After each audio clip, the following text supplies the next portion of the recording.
Welcome everyone to Tailgate Talks presented by Toyota. So it's my honor to have two big Georgia Bulldogs with us today. So we're going to have a great time talking about the dogs and tailgating, Georgia, Florida, and the rest of the season and everything. But Eric Mann representing all the Y's locally here and everything, and Aundra Wallace from Jax USA, huge members of Gator Bowl Sports, and it's so great to have both you guys with us today. Thanks for the invite. Glad to be here, Greg. Well, let's get into Georgia.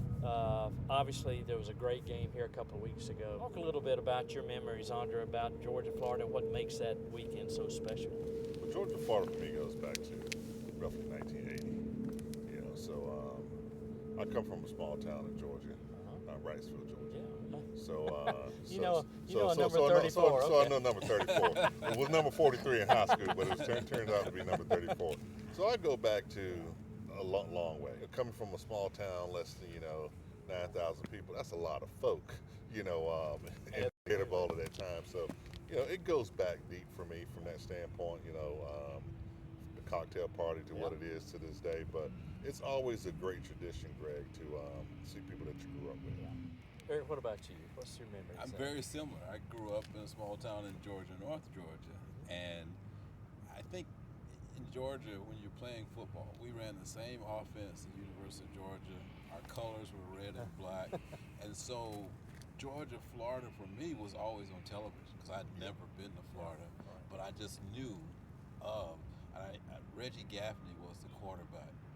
When I really started to understand the rivalry, I went around the country, but I followed Georgia football when I moved to Jacksonville, having the chance to go to the game.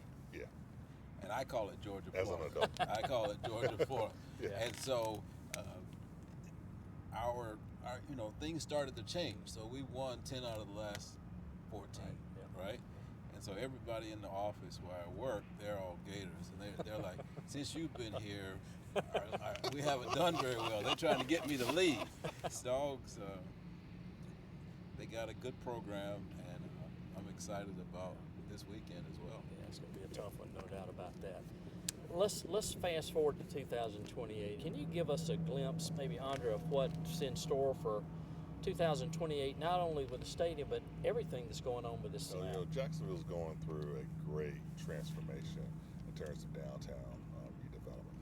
When you think about the hundreds of millions of dollars that's being invested in public space, by the time 2028 comes around, you're going to have Riverfront Park, and so that park is going to be a great focal point, gathering point for everyone. Just the feel of Jacksonville itself will definitely be different than it is right now. Well, Eric, what's it mean to you to be in this community and see things that are really going to explode over the next 5 years? I'm very bullish on Jacksonville.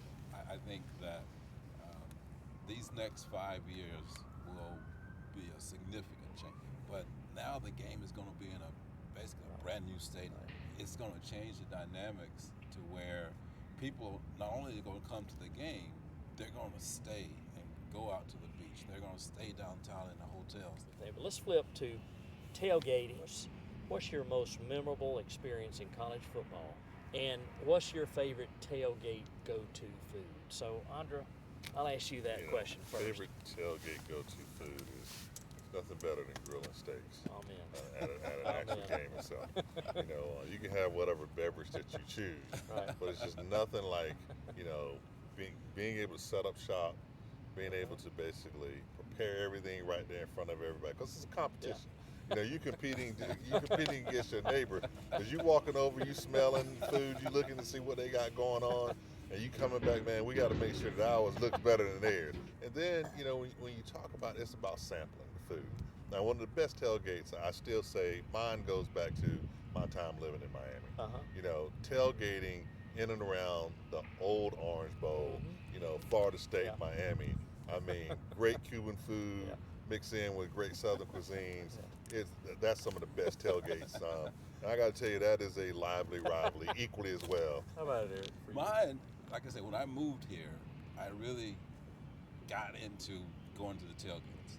And so I wouldn't have a tailgate myself. Fortunately, I had people inviting me to the tailgates. And so I really enjoyed the splitting around and just going, stopping, and tasting. My go-to would be wings, because you can pick them up with your hand, you can walk with them, you have a beer in one hand, wings in the other, and so you go around. But probably some of the most memorable ones was when Georgia started winning, and I like this last one.